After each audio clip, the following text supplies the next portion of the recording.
All right, today we're going to talk about something that quietly drives us all crazy: slow applications. You know that spinning wheel you get so tired of seeing? Well, we're going to dive into how Oracle 21c has a really smart solution for that. So let's just get right into it. Oh, we've all been there, right? That little spinning circle, the loading bar that's just stuck at 90%. You're sitting there hitting refresh, getting more and more frustrated. Well, here's the thing. Most of the time, the problem isn't your internet. Nope, it's a database hidden in the background, struggling to find an answer. That's called a query. And when that query is slow, everything just grinds to a halt. So, what's the big deal when these queries go wrong? I mean, it's not just about you waiting a few extra seconds. The consequences are real, they are expensive, and honestly, they can affect an entire company. It's like this domino effect, you know? It all starts with a slow app, which annoys users. But behind the curtain, the server CPU and memory are getting totally maxed out. That creates these massive bottlenecks, especially during busy times. Think Black Friday. And in the cloud, where you pay for every little thing you use, all that extra work, it goes straight onto your bill. Yeah, let's just park on that last point for a minute, because in today's world, this is a huge deal. An inefficient query makes your cloud platform work way harder, burning through processing power. So the bottom line is, a bad query isn't just a technical problem anymore. It's a financial problem that is literally draining your budget second by second. Okay, enough doom and gloom. Let's talk about the fix. This is where Oracle 21c comes in. It's not just some minor update. It's designed from the ground up to be an intelligent database. It's built specifically to fight this kind of inefficiency. It's kind of the hero of our story today. To really see what a game changer this is, you have to look at the before and after. See, in the old days, a database administrator, a DBA, had to be a detective, right? Manually hunting down clues to find these slow queries. It took forever. But now, with Oracle 21c, the database is the detective. It automatically finds the problem, tests the fix, and puts it in place, which frees up all those smart people to work on bigger, better things. So you might be asking, how does it actually do all of this? Well, it's not magic. It's a really powerful toolkit that's built right in. And we can basically break it down into three big ideas: automation, adaptation, and analysis. Let's take a look at how they work. First up, you've got automatic indexing.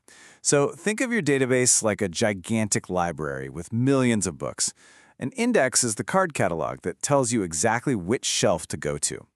Before, you had to build that catalog yourself. Now, this feature acts like a super smart librarian who just watches what people are looking for and automatically creates new, faster ways to find things for everybody.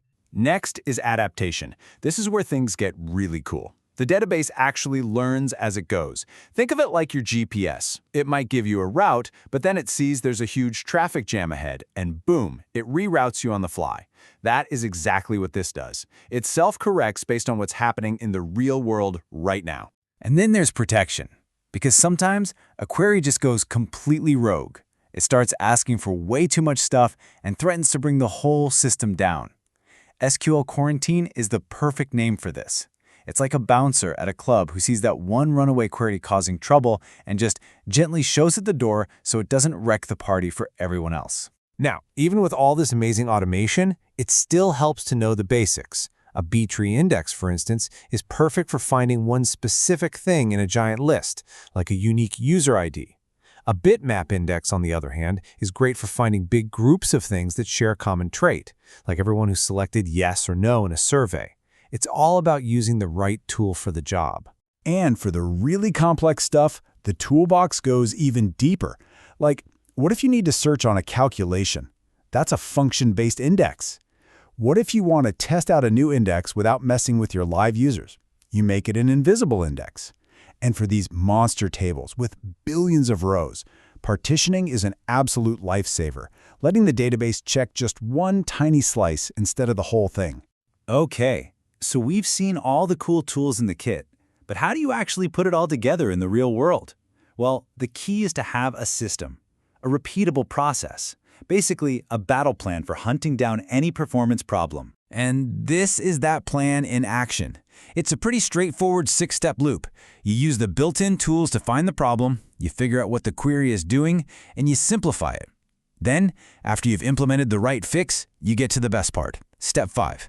You just flip the switch on that automation we talked about, and from there, you just keep an eye on things and repeat whenever you need to. So let's pull back from all the technical details for a second.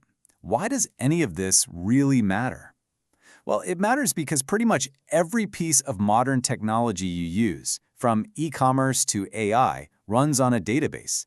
And the performance of that database is absolutely critical. And the impact here is just massive. It's across the board. Just look at this breakdown. More than half of the benefit goes to core business functions, the engines that power our economy. Another big chunk goes to cloud deployments, where speed literally saves you money.